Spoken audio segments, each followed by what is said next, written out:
Seems to be a foregone conclusion that the Brewers will be trading Devin Williams. Not the worst idea in the world to keep him, is it? We'll talk about that coming up next here on Locked On Brewers.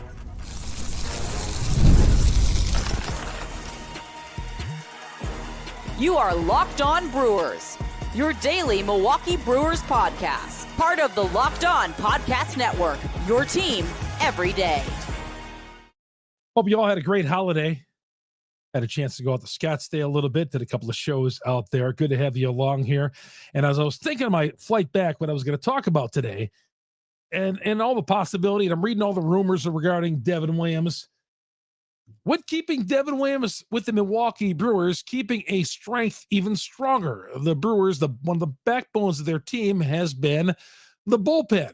Is keeping Devin Williams a possible option for these guys? We'll talk about that coming up here in a bit. Chuck Freeman, Locked On Brewers, part of Locked On Podcast Network. We are your team every day. Thank you, everybody, for joining us. Talking Brewers baseball with the baseball winter meetings opening up Sunday in Dallas. There is hopefully going to be some news. It's been a slow offseason so far for all across the board. It's been a slow season. There's been a couple of things here and there, tender moves and all that, but it's been a quiet November. As we get into December, hopefully business will start to pick up. Meantime, the Brewers, every day I read rumors about Devin Williams going here, Devin Williams going here. The New York Yankees, trying to take Devin Williams away from us. The Philadelphia Phillies appear to be very interested. The Yankees, on one hand, talk about starting pitching that they got in their farm system, that they would dangle some starting pitching out for the Milwaukee Brewers. That seems to be something the people in New York are saying, hey, we'll take Devin Williams off your hands. Here's some starting pitching you might be able to use. Interesting. The Philadelphia Phillies sound like they want to trade Alec Bohm, their third baseman. They got a kid coming up in their farm system who may not be ready for 2025, but maybe 2026. And Bohm might be on his way out. Would the Brewers be interested? I'll tell you this, any move that the Brewers have in getting and trading Devin Williams is with the Phillies have got to include Alec Bohm in that deal. Now, somebody might say, should you trade Williams to another National League contender like the Phillies? Because the Phillies and the Brewers basically are both, we got the same things in mind. We're trying to win a National League pennant here, right? Brewers are one of the elite teams in the National League, although recent playoff history would not show it. The Phillies too, although they haven't exactly lit it up in the postseason as well. But I would have no problem trading him to the Phillies for Alec Bohm. It doesn't matter to me. I'd trade him to the Cubs if I had to. This idea of, well, you can't trade him to another contender is foolish, I think, because if you get something in return that you want, go ahead. Devin Williams, although he plays with a chip on his shoulder, I don't look at him and say, wow, he's God forbid when the Brewers have to face Devin Williams when he's playing for the Phillies. No, because if we got Alec Bohm and he's hitting home runs for us, I like that just as well. So, but it wouldn't, obviously, if somebody would say Devin Williams for Alec Bohm, you'd be crazy. You'd have to have more along with Alec Bohm if you're going to get him. But I think Bohm has got to be part of that, about that package. Now, Devin Williams to the Yankees, you trade him to the American League. The Yankees got an abundance of starting pitching, if that's something that you want. It kind of like what the Brewers have with their starting pitching. It's just that they don't have a bona fide ace right now, and they're never going to sign a bona fide ace as far as go out and spend a lot of money. They wouldn't spend money on Frankie Montas to pick up the option there. We'll get to that coming up here in a little bit on somebody who did. But Devin Williams for now remains a Milwaukee Brewer. But would I like to see him stay? I prefer them to trade him to anybody as long as we get what we want back. Again, the Corbin Burns move last year, what the Brewers got back in return with Hall and Ortiz. You could look and say, well, the Brewers at the end of the day, they got Ortiz, and Ortiz looks to be have a future with the Milwaukee Brewers. I still think they could have got more in return for Burns. I do think that at the time of the deal.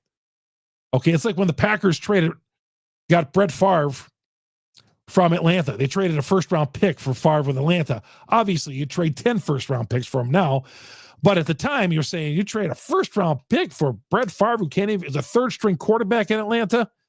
Obviously, it all worked out, and the same thing might be with the Milwaukee Brewers with Ortiz and DL Hall. That remains to be seen. But still, I want a package for Devin Williams. I'm going to trade him. I want a 3 or 4 guy package. Guys, I want prospects. I want an established veteran there. I want some guys for Devin Williams, who's the best closer in the league. And the closers market right now, there's going to be some competition. Ryan Helsley of the Cardinals, apparently that the Cardinals are trying to trade him. He's in the same situation as Devin Williams with that 1 year of control before hitting free agency. So Helsley, and there's some free agent pitchers out there like Kirby Yates and guys like that. But Devin Williams, I take him over all of those guys. He is the best possible option. So the teams that are dealing for Williams can look at themselves and say, should we trade for somebody else's closer of lesser value? Is Williams' better days behind us? He did have that several months that Williams missed because of an injury. Is that going to be a cloud over the Brewers' shoulder as they try to trade Devin Williams? How about that? Will teams look at it? Because it's already cost Williams some money as far as arbitration is concerned. About $3 million, I would say. The Brewers are using that against him because he did not pitch a full season last year. The Brewers management has already said that they're going to do that. But in any case, Devin Williams is the best closer in my mind out on the market. Best closer in baseball. And I'll take him ahead of Helsley of the Cardinals, but I want a good package. Now, if Williams is going to come back with the Brewers, well, we all think that McGill is going to close with them next year, and he's got closer stuff. Now, my reservation about McGill is he's bounced around from a couple of teams. Has he finally found it with the Milwaukee Brewers? What do you say, like 18 of 20 games? Has he finally found it? Okay, the other teams, including the Twins, have given up on him. Are we sure that we want to make Trevor McGill our closer next year? Okay, Mizorowski is in the mix. Uribe, and I'm talking about bullpen help. Uribe in the mix. If they traded Williams, obviously McGill is the closer. But if he blows up in a couple of games, who do you turn to? Those closer spots sometimes don't last very long. You could fall out of favor real quick for anybody not named Ryan Helsley and Devin Williams in that very elite group. And Devin Williams is in that elite group. Now, holding on to Williams, you got Williams as the 9th. You have McGill as the 8th. Mizorowski the 7th. Maybe Uribe you pop in there somewhere as well. Mizorowski. Boy, you got some guys who could throw 100. You got 3 guys who could throw 100 leading up to Devin. It's a nice option to have. I mean, I assume Mizorowski is going to be on the roster this year. I would think the guy's throwing 100. Maybe he might start in AAA, but I would think that in 2025, Jacob Mizorowski is going to be on this team. He'll be on the 25. So Devin Williams, bringing him back. If you couldn't get what you wanted, yeah, I have no problem bringing back Devin. But if you pass up something, you better trade him because you have some other positions you need to fill, namely third base. That is my number one option. My number one concern going into the offseason and into these baseball winter meetings, which we'll get to a little bit later on in the week on an episode, but not now. But anything involving Devin Williams has got to possibly, depending who you're trading him to, got to include a third baseman. If it's the Phillies, it's got to be Alec Baum. Got to be him. I need him from the Phillies. Yankees, we'll see. We'll see what other kind of packages. But I want a package for Devin Williams. I don't want 2 players. I want 3 or 4 guys for Williams. And somebody told me about the third base spot, which I'll discuss later in the week. Chuck, you keep talking about getting a third baseman that's going to hit you over 30 home runs. Alec Baum is my guy. And I know he slumped off toward the end of the season last year, and he had some injury problems, but he was an all-star. And I would love him at AmFam Field.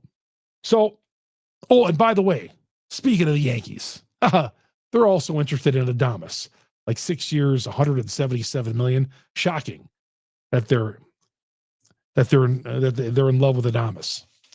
The Brewers could have kept a guy who at the top of the rotation they chose not to. The Mets feel like he's one of their pieces. We'll get to that coming up next here on Locked On Brewers. Locked On Brewers, part of the Locked On Podcast Network. We are your team every day. Locked On Brewers, part of the Locked On Podcast Network. Gametime is the place to go for all your tickets. I'm looking for concert tickets for this weekend on Gametime, and I'm going to wait a couple of more days before I buy these because the tickets seem to be dropping a little bit. And I'd advise you guys to do the same thing. Gametime is the perfect app for that because you just get closer to concert time or the time of that Bucks game or Marquette, Wisconsin on Saturday. Well, those prices seem to drop. Well, right now, all in pricing on Gametime. So when you pick your tickets, you're not going to get a big surprise at the end. You just toggle that feature, and it shows the total up front, no surprise fees at the end. Seat views, I love the seat views. Panoramic view from your seat in the app before you buy. The lowest price guaranteed, or Gametime will credit you 110% of the discount, and they got great ticket coverage. Your purchase is covered with the most flexible customer service policy in the ticket industry. So take the guesswork out of buying tickets with Gametime. You got to download the Gametime app. You create an account, use the promo code LOCKEDONMLB, and you'll get $20 off your purchase. You buy $80 worth of Bucks tickets, you get them for $60. Terms apply. Create an account, redeem the code LOCKEDONMLB, $20 off. I'll be watching this. I won't get the $20 off because I'm not a first-time user of this, but download the Gametime app today. What time is it? It is Gametime. Chuck Freeman here on Locked On Brewers. Part of the Locked On Podcast Network. We are your team every day. Frankie Montas pitched well here, and I liked him. I didn't want to pay him $20 million, but I liked him. Brewers could have had the option. That option was declined on the $20 million. But what the Milwaukee Brewers did not want, and I don't blame them, the New York Mets, I thought, overpaid for Frankie Montas. If the Brewers had signed Montas, in my opinion, is in the upper half of the rotation type guy. Again, I look at him, and a veteran came in here and really gave them some good innings, pitched about 150 innings in all between Cincinnati and Milwaukee last year. But the Mets, 2 years, $34 million. David Stearns, 2 years, $34 million. Man, you are in love with Frankie Montas. Yeah, I like Frankie, but not $17 million a season. Wow. Frankie jumped at that. Had a chance to play the Mets as the Mets kind of rebuild their starting rotation a little bit. Frankie Montas, they look at him as being a big part of it. Now, we'll see if they get some pitchers ahead of him. They're going to be doing some wheeling and dealing and spending in the offseason, the Mets are. David Stearns, the former Brewers GM, kind of teased that at the end of the season, saying that they were going to spend some money. I felt like he took a little bit of a shot at the Milwaukee Brewers on that, but the Mets are they got $300 million they got to spend there. So Frankie Montas, the Brewers lose him to the Mets. Was not going to pay him 2 years, $34 million. Higher than I thought. I thought he'd get 27, maybe 26, 27. Maybe I was wishful thinking, but who knows? Frankie Montas, 2 years, $34 million. I mentioned Willy Adames. The Brewers possibly losing Willy Adames to the Yankees. Well, Willy Adames to the Yanks. Is there a player, if the Brewers lose Willy Adames, is there a player that you were really heartbroken over, that the Brewers either did not give a contract extension or had to trade because they weren't going to pay him? Wrote a couple of down. Now, I think the all-timer, and I'm talking franchise history, and some of you younger guys might not remember this, okay? But when Gorman Thomas was traded from the Brewers, and it wasn't because they couldn't pay him, they thought he was aging. The Gorman-Thomas trade in 1983 pained a lot of people in Wisconsin.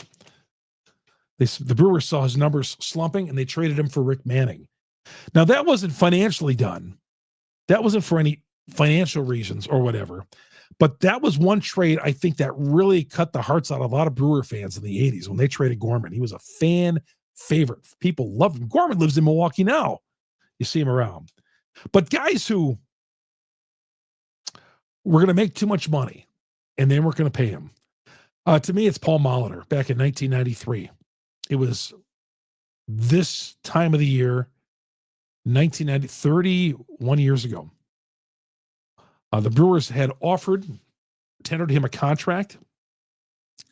And I remember going into the radio station the next morning. I was working at a country music station. The woman who was doing the overnights was also taking out the trash. She dumped the trash in the trash bin and said, "Chuck, did you hear that Molitor is going to the Toronto Blue Jays?" I was half asleep. It was 3:30 in the morning, but I was fully awakening. And this is before the internet days and all that. And somehow between 10 o'clock at night and 3 o'clock in the morning when I went to bed and woke up at 3 a.m., the Brewers had lost Paul Molitor to the Toronto Blue Jays, their rivals at the time in the American League East, because they would not give him a contract worth $3 million a year. The Brewers did not want, because Molitor is mostly a DH back then, they did not want to pay Paul Molitor $3 million a year. Can you believe that? Greatest hitter in the game. And now we're paying Frankie Montas $17 million. Not the Brewers, but the Mets are. Paul Molitor, Brewers would not pay him $3 million. Think about it. And of course, he went on to be a World Series hero and a great player with the Blue Jays and a Hall of Famer. But he had great years with Milwaukee, 15. But that was the one that pained me the most. Now, even though the Brewers, if they would have kept Molitor, they were down for darker days because 93, 94, 95, and beyond were not good years for the Milwaukee Brewers. So what pained you the most? Some people told me Molitor. I put this out on Twitter. Some people DM'd me and said Prince Fielder, having to deal Fielder. Now, Fielder's career was cut short because of a neck injury, but Fielder, that was painful. Trading Prince, because Prince was, right after 2011, he was a great player. He was a guy who hit 40, 50 home runs. Yeah, that was painful. CeCe, losing him to the Yanks. Brewers gave him a token, 4 years, $100 million. He wasn't going to sign that. CeCe got better money with the Yanks. We all knew that was going to happen. We had a quick love affair with CeCe for about 3 months, help take us to the postseason and break the 26-year drought of not going to the postseason. But we all knew CeCe was not coming back to Milwaukee. But the fans loved him here, and he was amazing. Maybe the best trade one of the best trades the Brewers have ever made. Losing Corbin Burns, we knew that was going to happen. If Burns was at the top of this Brewer rotation this past year, Brewers might have been a number 1 or number 2 seed in the National League. They might have avoided that first-round playoff, that wild card that gets them every time, and lost to the Mets. Josh Hader trade, they were never going to keep Josh Hader. Brewers just don't value closers. That's why they're trying to trade Devin Williams. The Hader trade at the time was painful because the Brewers were in the race, and in 2022, that destroyed them. Somebody wrote Greg Vaughn, trading Greg Vaughn in the 90s. Yeah, Brewers were going nowhere anyway. Traded him to the Padres, as I recall. But Greg Vaughn traded.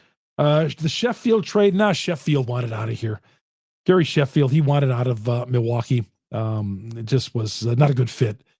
He was here for 5 years, but he was a pain in the rear end, and we later found out that he was a pain in the rear end wherever he went. So that was not good. And they traded him. They got Jose Valentin. What else did they get? Ricky Bonus, I think, was part of that. Part of that deal was I think Ricky Bonus is part of that trade. I have to go back in my memory. That was after the 92 season that they traded. Sheffield. Was it after? I think it was after 91. That was one, because he went on and he had some initial great years with the Padres. But Sheffield, you had to trade him because he wasn't happy here. And like I said, he turned out it was a Sheffield problem, not a Milwaukee Brewers problem. Chuck Freeman here on Locked On Brewers, part of the Locked On Podcast Network. We are your team every day. Well, Manfred is continuing to try to ruin teams, and I think this is a little shot at the small markets as well. We'll get to that coming up next here on Locked On Brewers, part of Locked On Podcast Network. We are your team every day. Locked On Brewers, FanDuel is America's #1 sportsbook for a reason. Right now, new customers can bet $5, get $150 in bonus bets if you win. FanDuel Sports app gives you everything to place live bets on the NFL. I'll tell you, it's great, especially if you like going on the Chiefs. The Chiefs always seem to get down early. That betting line, they might be a 375 on the money line, gets down to about a pick 'em.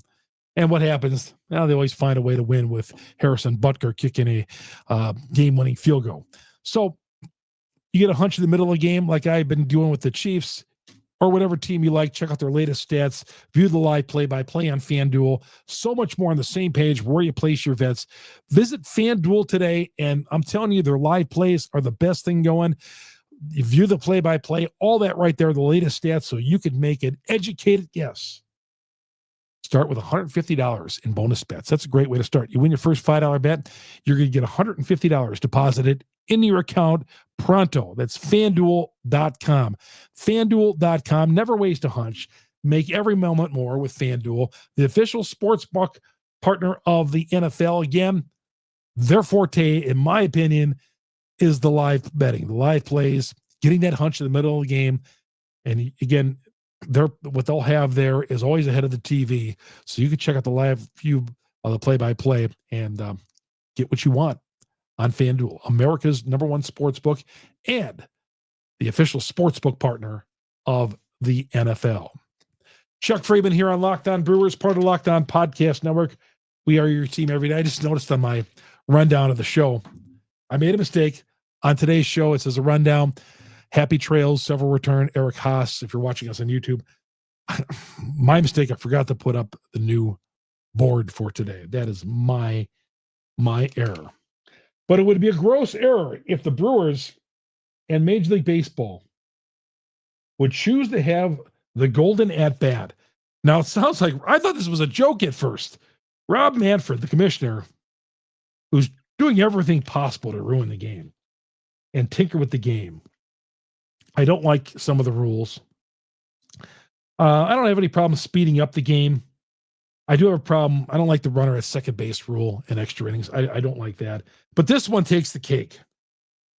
The golden at-bat rule, where anywhere during the game, you can bring out that suitcase, that money in the bank, and request a certain hitter to bat in that moment at that point in the lineup. And this only benefits, first of all, it's a stupid rule, but it only benefits teams who've got the Shohei Ohtanis and Aaron Judges in the regular season. Guys like that, big moment guys who are going to deliver. Okay.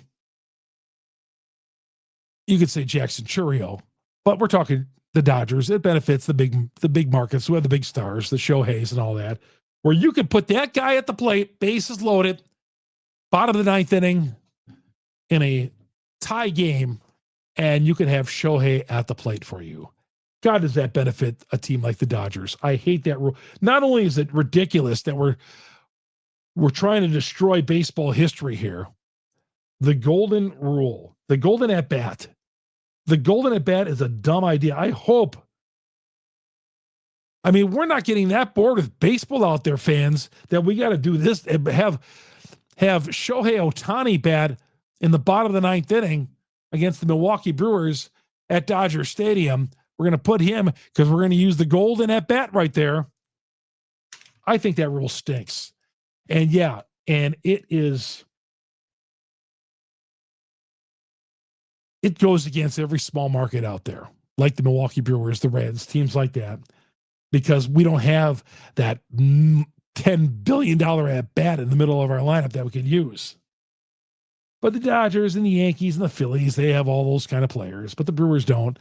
So this just helps the rich get richer. The golden at-bat. At first, I thought it was a joke. I thought it was a meme until I read some of the other networks reporting it. I can't stand it. Let's hope we never have to talk about the golden at-bat in Major League Baseball. Jesus Mate Jesus Mate has been dominating the Brewers' social media accounts recently. Watch for him in the future. Jesus Mate, shortstop, 18 years old, seems to have a lot of game to him. Brewers have had several of those guys coming up in recent years. All right, that's going to do it. By the way, our Locked On Brewers podcast, you get us on Google, Spotify, Apple, on all the major downloads, wherever you download your podcast. Please go to there. And if you already listen to us on the audio version, please go to our growing YouTube page, search Locked On Brewers on YouTube, hit the subscribe button, hit the bell. That alerts you every time we drop an episode here on Locked On Brewers. I'm just back from Scottsdale, got a little tan. Always drive by the stadium in Scottsdale. Drove by where the Cubs played and the Giants. And I had to make my way a couple of times between golf courses to see, just drive by. A couple of years ago, I was driving through the parking lot in Phoenix, in Maryville, and a security guard, middle of the night, came by, wondering what I was doing out there. Chased us out of there. I just want to take a selfie here. So, always gets the blood moving. Just like the clubhouse sale that's going on at AmFam Field this weekend. The clubhouse sale. Hey, I don't even have to buy anything. I just want to go inside the ballpark. Because what do we got? 115 days or so to opening day. I always like to keep the blood flowing in the off season, not only by doing the podcast, but by visiting AmFam Field when they have things like the clubhouse sale, little things like that. Gets us through the winter. It's going to do it. My name is Chuck Freeman. Thanks for making us your first listen to every day. For your second listen, go to Locked On MLB. Sully, it's got all the up-to-date hot stove news daily on Locked On MLB. Chuck Freeman, Locked On Brewers, part of Locked On Podcast Network. We are your team every day.